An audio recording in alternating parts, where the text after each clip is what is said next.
Start ஆயிட்டு. வணக்கம் friends. ஆக்சுவலாக இந்த வீடியோவில் எதை பற்றி பார்க்க போகிறோன்னா, ரெண்டு வீடியோவில் வந்து ஃப்ரெஷர்ஸ்க்காக அந்த எக்ஸ்கவேஷன் எப்படி பிசிசி எப்படி பண்ணணும்னு சொல்லியிருந்தேன். இந்த வீடியோவில் அடுத்த ஸ்டெப்பு ரெயின்ஃபோர்ஸ்மெண்ட் எப்படி ஃபிக்ஸ் பண்ணணும், அதுக்கு என்னென்ன பண்ணணும், ஃபர்ஸ்ட்டில் என்ன பண்ணணும், லாஸ்ட்டில் என்ன பண்ணணும், எப்படி ஃபிக்ஸ் பண்ணணும், அதுக்கு என்ன ப்ரிப்பரேஷன் பண்ணணும் ஃபர்ஸ்ட்டில், அதை பற்றி இந்த வீடியோவில் பார்க்க போகிறோம். இது சீனியர் உங்களுக்கு அட்வைஸ் பண்ணியிருப்பாங்க, இருந்தாலும் ஒரு சின்ன சின்ன கீ பாயிண்ட்ஸ் மாதிரி சொல்லலான்னு இருக்கேன். உங்களுக்கு யூஸ்ஃபுல்லாக இருக்கும். வீடியோவை ஸ்கிப் பண்ணாமல் ஃபுல்லாக பாருங்கள். ஃபர்ஸ்ட் ரெயின்ஃபோர்ஸ்மெண்ட்னா என்ன? ஆக்சுவலாக ஸ்டீல்னு சொல்லிட்டு இருக்கோம், ராடுன்னு சொல்லுவோம், சைட்ல கம்பின்னு சொல்லுவோம், கம்பி கட்டுறது அதெல்லாம் சொல்லுவோம். ரெயின்ஃபோர்ஸ்மெண்ட்னா என்ன அது ஃபர்ஸ்ட்ல பார்ப்போம். ஒரு டெஃபினிஷன் என்னன்னா, reinforcement for concrete is provided by embedding deformed steel bars or welded wire fabric within freshly made concrete at the time of casting. The purpose of reinforcement is provided additional strength for concrete where it is needed. ஆக்சுவலாக இது என்னன்னா, தமிழில் சொல்ல போனால் ஒன்றுமே இல்லை. இப்போ நம்ம ஒரு காங்கிரீட் ஃப்ரெஷ் காங்கிரீட் போடுறோம், அதை இன்னும் வலுவூட்டுறதுக்கு, மேலும் வலுவூட்டுறதுக்காக இந்த மாதிரி மெருகூட்டப்பட்ட ஸ்டீலோ இல்லது வெல்டட் மெஷோ யூஸ் பண்ணுறது தான். அந்த யூஸ் பண்ணுற மெட்டீரியலுக்கு பேர் தான் டெக்னிக்கல் நேம் ரெயின்ஃபோர்ஸ்மெண்ட். ரெயின்ஃபோர்ஸ்மெண்ட்னா தெளிவான வார்த்தை என்னன்னா, வலுவூட்டுதல், மேலும் வலுவூட்டுதல். ஒரு ஸ்ட்ரக்சர் காங்கிரீட் ஸ்ட்ரக்சர் போடுறோம், அது என்ன ஸ்ட்ரென்த் இருக்கோ அது இன்னும் திரும்பவும் வலுவூட்டுறதுக்கு, அது இன்னும் ஸ்ட்ரென்த்னிங் பண்ணுறதுக்காக ஒரு சில மெட்டீரியல் உள்ள ஆட் பண்ணோம்னா அதோட பேர் தான் ரெயின்ஃபோர்ஸ்மெண்ட். அதை நம்ம ஸ்டீலாகவும் யூஸ் பண்ணுறோம், சில இடத்துல ஃபைபர் யூஸ் பண்ணுவோம், சில இடத்துல வெல்டட் மெஷ் யூஸ் பண்ணுவோம், அது என்னமோ யூஸ் பண்ணுறோம்.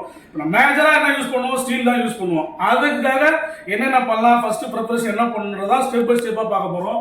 ஃபர்ஸ்ட் ஸ்டெப் பார்த்தீங்கன்னா, PBS submitted to and gets approval from clients before work start. நீங்க ஒரு ரெயின்ஃபோர்ஸ்மெண்ட் ஒர்க் ஸ்டார்ட் பண்றதுக்கு முன்னாடி முதல்ல கொடுத்துருக்க அப்ரூவ்ட் டிராயிங்கை வச்சு பிபிஎஸ் ப்ரிப்பேர் பண்ணணும்.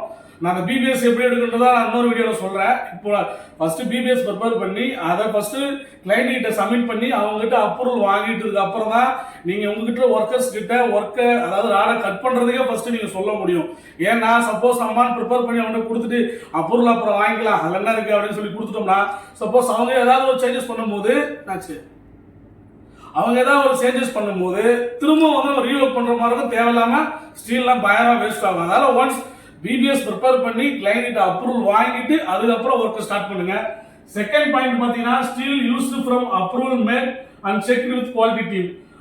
அதாவது என்னென்ன செக் பண்ணா, எம்டிசி அண்ட் கிரேடு. நம்ம எந்த ஸ்டீலை யூஸ் பண்ண போறோமோ வந்திருக்க லாட்டை போய் ஃபர்ஸ்ட் செக் பண்ணுங்க. கட் பண்றதுக்கு முன்னாடி எந்த கிரேடு வந்திருக்கு, என்ன பிராண்ட்ல வந்திருக்கு, அது நமக்கு அப்ரூவ்டா இல்லையா, சைட்ல குவாலிட்டி குவாலிட்டி கன்ஃபார்ம் பண்ணுங்க. அப்படின்னா பிஎம் கன்ஃபார்ம் பண்ணுங்க, இல்லை உங்க சீனியர் கன்ஃபார்ம் பண்ணுங்க.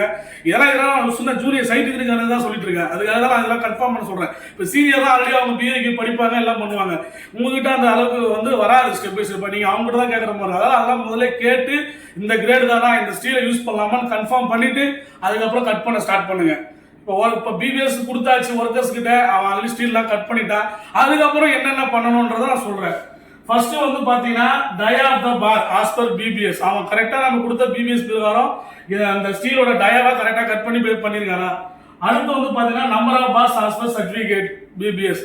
அதாவது நம்ம ரெயின்ஃபோர்ஸ்மெண்ட் மேக் பண்றோம்னு வச்சுங்களேன், பிபிஎஸ்ல என்ன இருக்கோ அத்தனை நம்பர் தான் நீங்க ப்ராப்பரா யூஸ் பண்ணணும். அதை கரெக்டா யூஸ் பண்றாங்களான்னு நம்ம தான் பார்க்கணும். இது ஒர்க்கர்ஸ் சில டைம்ல பார்த்தா ஸ்பேசிங் அதிகமா வச்சு கட்டிடுவாங்க, இல்லை ஏதோ சம்திங் பண்ணி ராட முன்ன போட்டு கம்மி பண்ணிடுவாங்க. அது பிபிஎஸ்ல என்ன இருக்கோ அதுதான் கண்டிப்பா வந்து அந்த சைட்லயும் வந்து இம்ப்ளிமெண்ட் பண்ணணும். அது நம்மளோட வேலை தான், கூட நின்று பார்க்கணும். அதுக்கப்புறம் length of bars as per certified BBS. நம்ம இந்த கட்டிங் லென்த் எடுப்போம் பார்த்தீங்களா, அது பிபிஎஸ்ல தெளிவா இதுதான் புரியும். நான் அடுத்த வீடியோல சொல்றேன். அந்த கட்டிங் லென்த் பிரகாரம் கரெக்டாக கட் பண்ணிருக்காங்களான்றதை அதை செக் பண்ணிட்டு நம்ம கடமை தான். என்னதான் ஒர்க்கர்ஸ் கிட்ட 100% வேலையை கொடுத்துட்டாலும், அவன் தான் பார்பெண்டர், அவன் பார்த்துப்பான்னு சொல்லி பண்ணாலும், நம்ம கூட நின்று இந்த லென்த்து, இந்த டயா, நம்பர் ஆஃப் பார் இதெல்லாம் எப்படி கட்டுறாங்கன்றத நம்ம கண்டிப்பா கூட நின்று பார்க்கணும். அடுத்து பார்த்தீங்கன்னா, spacing of bars as per certified BBS. இப்போ பிபிஎஸ் இல்லைன்னு சரி, டிராயிங்லயும் உங்களுக்கு ஸ்பேசிங் கொடுத்துருவாங்க. அந்த ஸ்பேசிங் பிரகாரம் தான் நீங்க ரெயின்ஃபோர்ஸ்மெண்ட்டை ஃபிக்ஸ் பண்ணணும். எக்ஸாம்பிள் பார்த்தீங்கன்னா, இந்த லெக் இருக்கு பாத்தீங்களா, இந்த லெக் கரெக்டான ஸ்பேஸ்ல 100 பேஸ்ல 100 பேஸ் தான் இருக்கணும். இதை தாண்டி குறுக்கி கட்டுறதோ, இல்ல உள்ள ஸ்டிரப்ஸ்க்கு ஏற்ற மாதிரி நம்ம வச்சு கட்டுறதோ, இல்ல அகலமா வச்சு கட்டி ஒரு லாடை எடுத்துறதோ, அந்த மாதிரி வேலையெல்லாம் பண்ணவே கூடாது. அது ஒரு இன்ஜினியருக்கு அழகு இல்லை. இதெல்லாம் ரொம்ப மோஸ்ட் இம்பார்ட்டன்ட் ஸ்பேசிங் தான். ஏன்னா இப்ப நம்ம காலை எடுத்துங்க, நம்ம ஸ்டெப்பா நின்று ஒரு பொருளை வந்து தூக்கி எவ்வளவு நேரம் வச்சுக்க முடியும். இதுவே காலை அகலமா வச்சு ஒரு பொருளை எவ்வளவு நேரம் தூக்கி வச்சுக்க முடியுது. நீங்க ட்ரை பண்ணி பார்த்தாலே உங்களுக்கு புரியும். ஏன்னா நம்ம இந்த கால ஸ்பேஸ் கொடுக்க லோடு எவ்வளவு நாள் தாங்கலாம். ஆனா கால் ஸ்பேஸ் குறைச்சுன்னு வச்சுங்களேன், லோடு வந்து கண்டிப்பா தாங்கவே முடியாது. அதுதான் அந்த ஸ்பேஸ் இம்ப்ளிமெண்டேஷனு. நம்ம உடம்புல இருக்கிறதா மேக்சிமம் எல்லாமே. அதில் நம்ம காலை எப்படி ஸ்பேஸ் வச்சு தாங்குறோமோ அதே மாதிரி லெக் கரெக்டான ஸ்பேஸ்ல வச்சாதான் லோட் அதை கேரி அவுட் பண்ணி கீழே கொண்டு போவோம். அதுக்கப்புறம் வந்து பாத்தீங்கன்னா dimension of column stirrups and hook to be bent as per certificate BBS. அதுக்கப்புறம் ஸ்டிரப்ஸ் சில பேர் என்ன பண்ணுவாங்கன்னா ஸ்டிரப்ஸ் வந்து நம்ம அந்த ஹூக் இருக்கு பாத்தீங்களா அதை வந்து 90 டிகிரிலே பண்ணி கொடுத்துருவாங்க. நான் அது டீட்டெயிலா இன்னொரு பேஜ் இருக்கு அதை நான் காட்டுறேன். அந்த மாதிரி தேவையில்லை. நமக்கு இப்போ லேட்டஸ்டா இருக்கிற ஐஎஸ் ப்ரோக்ராம் பார்த்தீங்கன்னா 135 டிகிரிக்கு அந்த ஹூக் பெண்ட் பண்ணணும். பிளஸ் ஸ்டிரப்ஸோட சைஸ் வந்து பாத்தீங்கன்னா காலம் சைஸோட அது என்ன சைஸ் அது கரெக்டா அடாப்ட் ஆகணும். கொஞ்சம் குறுகி இருக்குது விலகி இருக்குதுன்னா திரும்பவும் சொல்ற மாதிரி அந்த லெக் நம்ம காலமா இருந்தா சப்போஸ் எக்ஸாம்பிளுக்கு காலமா இருந்தா அந்த லெக்கோட ஸ்பேசிங் கொஞ்சம் காலமோட சைஸ் குறையிறது வாய்ப்பு இருக்கு. கவர் அதிகமாகும் இல்ல கவர் கம்மியாகும் ஏகப்பட்ட விஷயம் வரும். அதனால ஸ்டிரப்ஸோட சைஸை 100% ஷோர் பண்ணி சைட்ல நின்று செக் பண்ணுங்க. இதுவும் சைட்டிங்கோட பெரிய வேலை தான். அதுக்கப்புறம் வந்து பாத்தீங்கன்னா check cage of binding wire and sufficient binding of reinforcement. இது ஒரு மேஜரான பாயிண்ட்.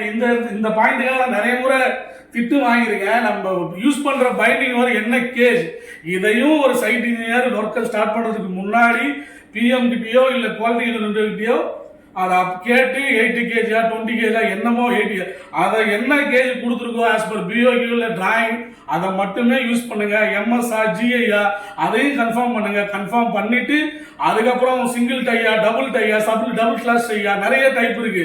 இதெல்லாம் கன்ஃபார்ம் பண்ணிட்டு கிளைண்டோட என்ன இதுவோ அதுக்கு பிரகாரம் பிபிஎஸ் பிரகாரம் வந்து நீங்க அந்த ஒர்க்கை எக்ஸிக்யூட் பண்ணுங்க.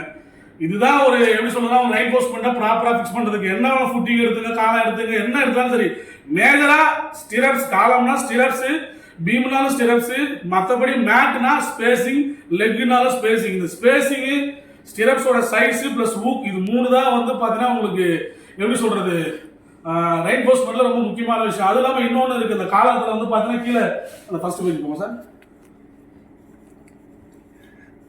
இந்த காலத்துல கீழே லெக் வால் சுட்டு பாத்தீங்களா இது வந்து பாத்தீங்கன்னா உங்களுக்கு ஆக்சுவலா வந்து சில டிராயிங்ல கொடுத்துருவாங்க. அப்படி இல்லைன்னா சைட்ல உங்களுக்கு என்ன அதாவது என்ன ஸ்பெசிஃபிகேஷனோ அதை ஃபாலோ பண்ணி கட்டியா அந்த லெக்கும் கரெக்டா அதே மாதிரி பண்ணுங்க. ஏன்னா இதை கம்மி பண்ணி சப்போஸ் கட்டிங் வந்து கம்மியாச்சு குட்டியா வச்சு பண்றது அந்த மாதிரிலாம் பண்ணாலும் ஸ்ட்ரக்சர் ஃபெயிலியர் ஆகிறதுக்கு வாய்ப்பு இருக்கு. இதெல்லாம் கொஞ்சம் உஷாரா ஃபாலோ பண்ணுங்க. ஃபாலோ பண்ணா மட்டும்தான் ரெயின்போர்ஸ்மெண்ட்ல 100% சக்சஸ் பண்ண முடியும். இது ஒரு சின்ன டிப்ஸா எடுத்துங்க. இது ஜூனியர்ஸுக்கு ரொம்ப யூஸா இருக்கும். நெக்ஸ்ட் பேஜ் வாங்க சார். இந்த ஹூக் சொல்லியிருந்தேன் ஆக்சுவலா அந்த ஹூக்ல வந்து பாத்தீங்கன்னா இந்த நான் டிராயிங் நானா தான் வரைஞ்சு காட்டிருக்கேன். இதுல அந்த 90 டிகிரி போட்டு ஹூக் பண்ணும்போது மேல இருந்து மெயின் லோடு சைட்ல ஷியர் ஃபோர்ஸ் சில டைம்ல எர்த் ஒர்க் பண்ணும்போது ஷேக்கிங் இந்த மாதிரிலாம் இருக்கும்போது அந்த ஹூக் வந்து காலத்துக்குள்ள ரிமூவ் ஆகி சீக்கிரமா அந்த ஸ்ட்ரக்சர் பிரேக் ஆகி இந்த மாதிரி கொலாப்ஸ் ஆகிறதுக்கு ரொம்ப வாய்ப்பு இருக்கு.